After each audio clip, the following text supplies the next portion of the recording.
Hello and welcome to today's video where I'll be demonstrating and reviewing the application of the Whitestone Dome glass screen protector to your new Samsung Galaxy S20. I will also be examining the phone's performance with the screen protector attached. Whitestone has an outstanding reputation for creating high quality screen protectors, so I'm looking forward to seeing the result when applied to the device. Within the box you'll receive all the tools which you will need to complete the application process. To start with, lay all the apparatus out on a clear surface, so you can become familiar with everything. Ensure the surface you are working from is even. A good way to test this is to lay a tube of glue flat on the surface. If it rolls, then you know the surface is not flat. This is so when you apply the glue later on, the glue will spread evenly on your phone's display. Before we begin, your device comes with a screen protector already attached, so if you haven't already done so, please remove the screen protector from your display. To start off the application process, please use the alcohol wipe provided to clean your screen thoroughly. This is to ensure there is no grease or dirt left on the display of your phone. Next, use the microfiber cloth to wipe off any excess liquid from the wipe. Take the dust sticker and repeatedly stick it to your phone to lift off any dust or lint which may be on your screen, as visible dust will be annoying when applying the screen protector. Apply the long black stickers to your exterior buttons and USB ports to protect them from the adhesive. I recommend turning off your device before we begin. Now that the display of your phone is looking immaculate, place your device into the bottom section of the installation tray. Make sure your speaker matches up with the speaker section highlighted on the tray. With that done, cover the speaker with the sticker provided. This is to safeguard your device's speaker from the adhesive. Now go ahead and place the second part of the tray on top. Make sure you align the speaker part of the top tray to the bottom tray. Use the white absorbing pads and place them in the tray either side of your phone. At this point, I'd recommend giving your phone one final dust over using the sticker. If you are happy with your screen, take the plastic pin and insert it into the gap by the speaker on the tray. Using the plastic bridge, position it into the designated holes on the tray. We are now ready to apply the adhesive. To do so, remove the yellow cover of the tube. Do not remove the black cap just yet, as this will release all the contents instantly. Screw the glue onto the bridge. Do not fear that this will leak, as the adhesive will not be released until you have removed the black cap. That being said, if the tube is securely positioned, it is now time to screw off the black cap. Allow the glue to run for about 30 to 40 seconds to make sure all of the liquid is emptied from the container. After the time has passed, carefully remove the bridge from the tray, as you do not want to disturb the adhesive formed circle on your display. It is now time to apply the glass screen protector. Peel back the film that is attached. This is to be done without any direct contact to the protector. Now lower the screen protector onto your display, allowing it to rest on the pin which we inserted earlier in the video.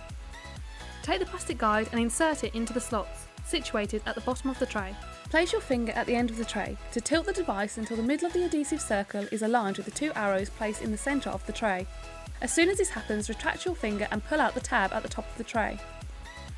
If the glue runs too far past these arrows, it could leave the adhesive to unevenly cover your screen, resulting in the protector not being able to stick down in certain areas of your screen. Now allow your phone to sit for about 60 seconds while the glue reaches the edges of your screen. However, if you have not completed this correctly, Whitestone have provided an extra tube of glue. Simply remove the screen protector from your phone and place it onto a tissue. Using the alcohol cleaner, remove all the glue from the protector and your screen. Then wipe them both over using the microfiber cloth. When all the adhesive is cleared, reattach the film to your protector to protect it from dust when reapplying the glue to your screen. Now if you're happy with the position of your screen protector, we can now turn our attention to the UV part of the process. Firstly, take the lamp and place it at the top of your device for 15 seconds, and then place it again at the end of your device for another 15 seconds. With this completed, you can now remove your phone from the tray and go ahead and give your display a wipe over with the alcohol cloth to remove any excess adhesive that may be left. To complete the installation, lay your phone on a flat surface and redo the UV process once more. So this time, place the UV lamp over the screen for 60 seconds at each end instead of 15 seconds. You can now feel assured when using your phone that your display has high quality screen protection. I immediately noticed there is no obstruction to the function of the phone with the screen protector attached. Therefore, I am still able to continue using my phone and still get the same response rate. The display of the phone looks crystal clear. Do not be intimidated by the installation process, as at first it may look fiddly and long-winded, but this can be completed under 5 minutes by even those who have never applied a screen protector before. The cost of the application is definitely worth the final product. There is no black borders around the protector. the glass shielding goes unrecognised, causing no distraction from the perfectly engineered phenomenal edge-to-edge display of the S20. If you access your phone through fingerprint, I would recommend you delete this before applying your screen protector, and then reapply your fingerprint when the screen protector is attached. This is to ensure your phone still recognises your fingerprint post its application. I have found no obstruction when attaching and removing cases. I have tested multiple types of cases and all of which haven't conflicted with the edging of the screen protector. This way of protecting your display can be considered fairly costly and a complex way to add protection to your screen, though I can assure you that using Whitestone Dome screen products offers your phone's display premium protection for a long duration of time, and it's well worth the cost. I think this is a very trusting screen protector that will ensure your display's condition will stay intact for a lengthy amount of time. I hope you have found today's video useful.